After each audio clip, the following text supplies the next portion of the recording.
What's up, Sooner fans? Welcome back to the Sooner Surge on a Tuesday. Back with you for a little Tuesday tidbits here for the Sooner Surge. Appreciate you guys being part of what's going on. Make sure you drop your questions, comments in the chat. Enable those notifications. Like and comment. Keep it rolling. It's the week before Texas, and sometimes in years past, that's a problem. We'll see how the Sooners react this week with the primetime matchup, 6 p.m.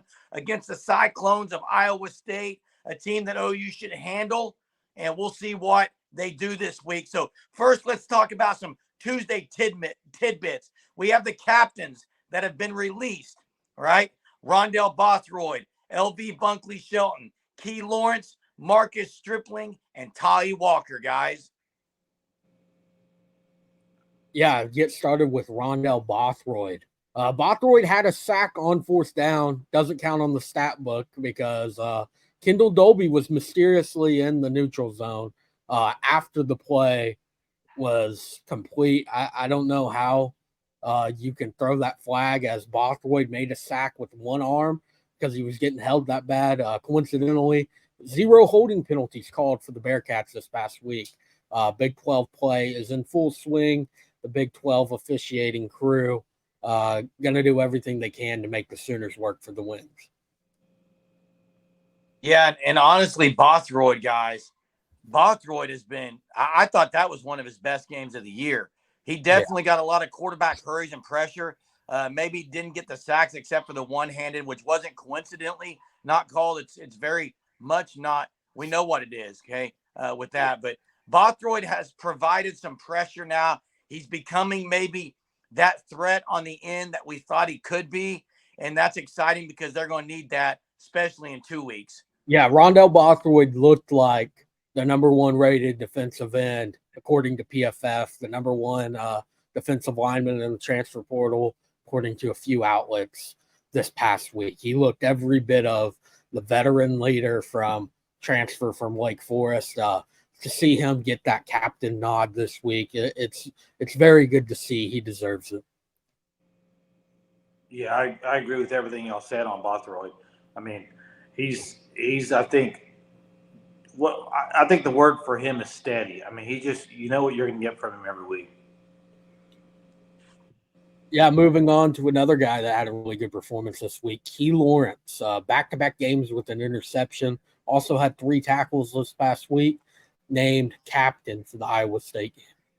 Yeah, he graded out with an awesome grade last weekend. And guys, I was probably on the Senior Surge. I've probably been the biggest. I wouldn't say basher, but I've been the one that's been most hesitant with Key Lawrence. And I'll eat my words. I mean, what he's done this year has been remarkable. I think in the fact that it's not just his play. It's there would have been times last year where he would already had penalties based off either after the play or, you know, he's a very emotional player, but he's keeping it in check. He's being more of a leader out there, and he's making the plays. And I know people will say, well, that interception he had in the end zone, well, that was an easy play. No, it wasn't. He still had to get the foot down. It was not just an easy interception. And his tackling in space is the best I've ever seen it for Key Lawrence. Right? Yeah, Key Lawrence has taken a lot of slack. I'm one of them as well, Jay. Been very critical of him at safety over the past few years for the Sooners. It's all starting to come together for him. He started this past week due to the injury with Reggie Pearson. If he continues playing the way he is, I think he's going to be starting going forward. This is 3 straight weeks with the turnover forced. He had the peanut punch after I thought it was a bad read on the play, and then he chased him down, forced the turnover on that fumble against SMU. So 3 straight weeks forcing a turnover, that's all you can ask for from a starting safety. And look, this guy, he was at Tennessee. He was in the SEC. He can play big-time ball. I've always been wowed by Key Lawrence. It's just sometimes the wow is like, wow, what are you doing? Yeah. Okay. And then other times you're like, wow, this guy's he's got everything you want in a safety. He can hit, he can come downhill, he can cover some, and now he's putting it all together. And it's great to see BV reward him with the captain nod this week. Yeah, another guy getting rewarded, Marcus Stripling. We've talked about this competitive depth a lot. And in this depth, what makes it very special, other than being competitive, is that it's full of leaders. I mean, Marcus Stripling, he's not starting, but he's now a captain this week. He's worked his way into the rotation, has played very, very well over the past few weeks and the limited opportunities he has gotten off the bench for the Sooners. Yeah, Marcus Stripling. I mean, one thing Marcus Stripling did not do was strip himself of any weight. The guy has put it on and in all the right places because he is making a difference on the line. He's getting to the quarterback. He got to the quarterback a couple of times last week and also made a great tackle to help. I think it was Stutzman on the 4th and 2. He was in the mix of that too. So doing some great things, Marcus Stripling. Yeah, Stripling, man. I've been impressed with him just because more of his leadership, again, is the guy that's been there a while, been through a lot of stuff. I mean, with the Lincoln Riley and the Alex Grinch stuff, I mean, he's been through a lot. And guys like that who've stuck around and aren't starting but are making an impact, he's one of those guys. I mean, he's making impact. And what's cool is you play that much depth on defensive end. It's hard for an offensive lineman when you got a new guy come in there, you don't really know what you're going to get from him, like moves-wise and everything. And OU's using that to their advantage right now. Yeah, that's been talked about a lot. Offensive linemen don't rotate in and out often. That's right. Pretty much you're playing the whole game. So come fourth quarter, that's why OU's been so successful.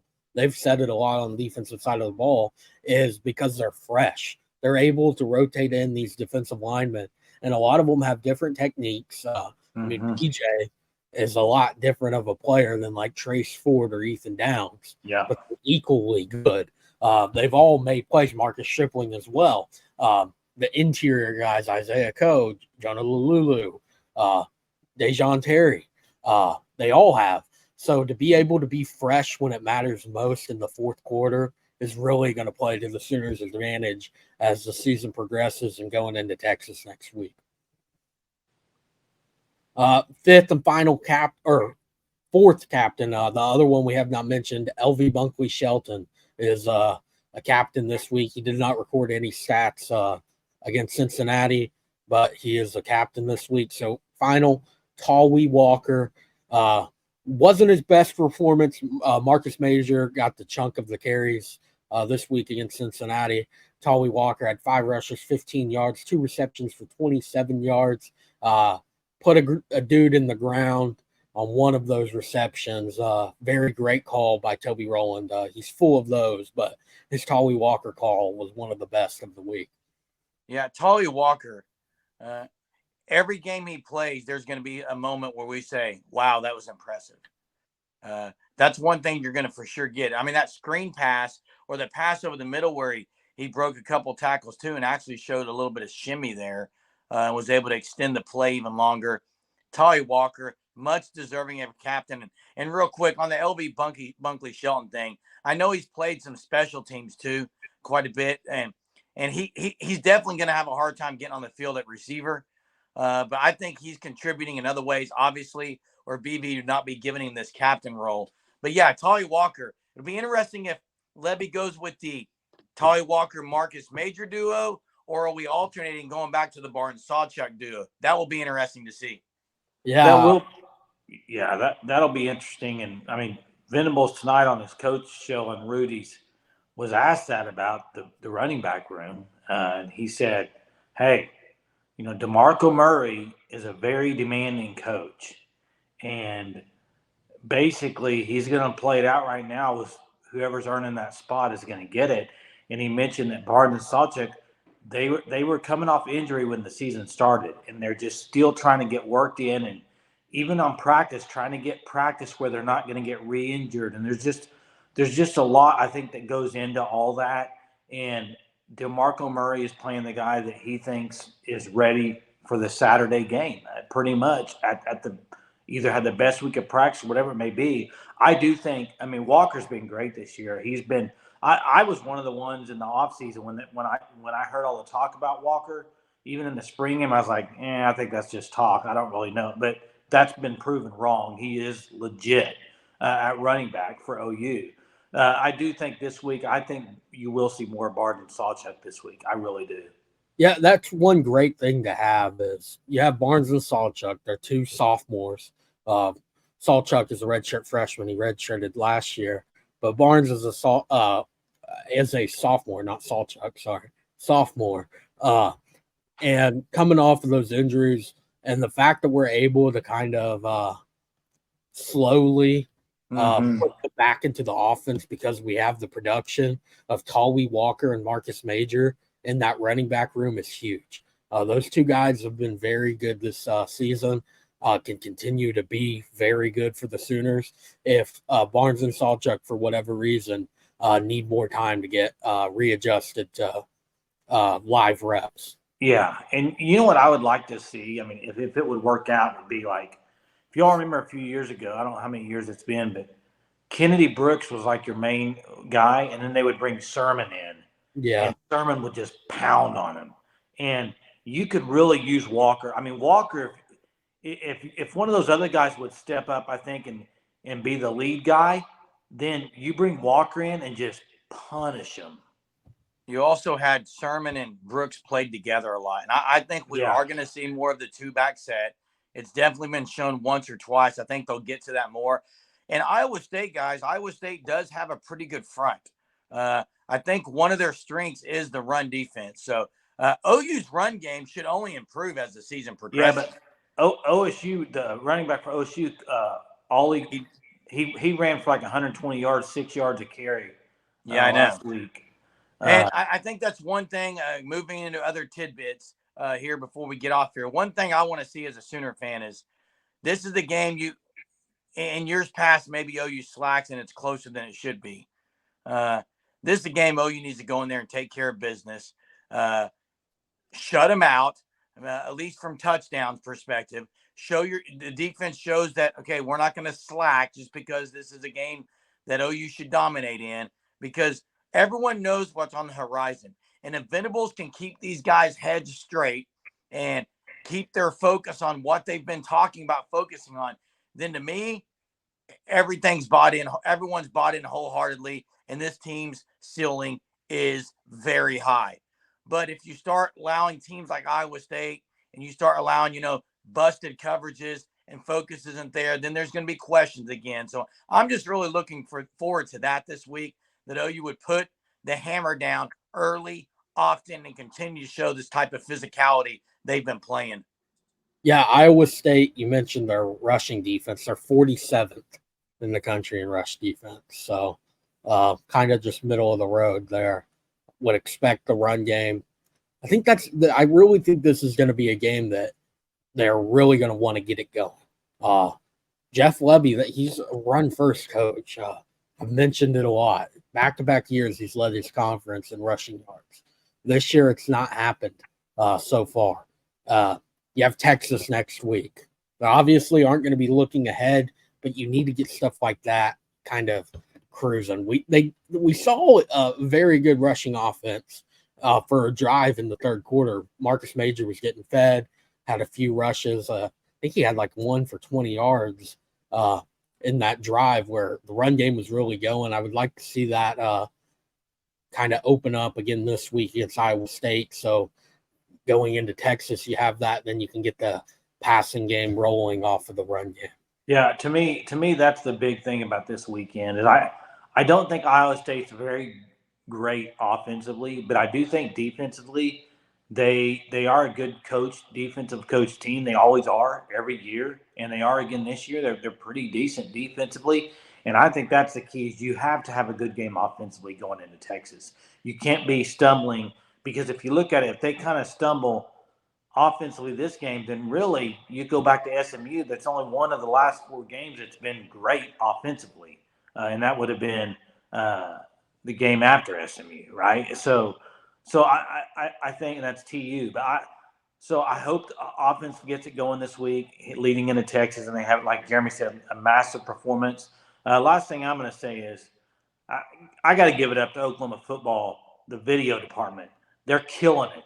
They're killing it with their videos. It's unreal. The the one they did today was just awesome. Even with the Spider-Man web, it's Yeah. freaking sick. Yeah. I mean, Center Vision's putting in the work. yeah, and that song they're playing on that is awesome. I don't know if y'all watch wrestling at all, but I agree with everyone on Twitter.